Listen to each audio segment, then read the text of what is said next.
আচ্ছা, এটা কি কোনো খেলার বিষয় এই টিস্যু নিয়ে? হুম, টিস্যু নিয়ে তোমাকে কে খেলতে বলে বলো তো? কি করছে দেখো খাবারগুলাকে, যাই দিচ্ছি তাই ঠুকিয়ে ঠুকিয়ে কি করছে। না তুই দুষ্ট, তোকে আমি আর কিছু দিব না,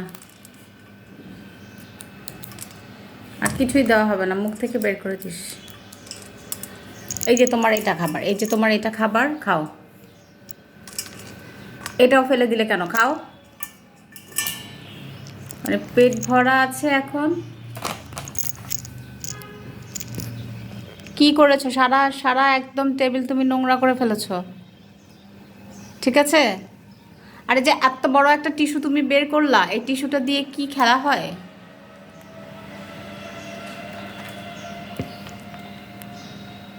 খাওয়ার চাইতে দুষ্টুমি বেশি।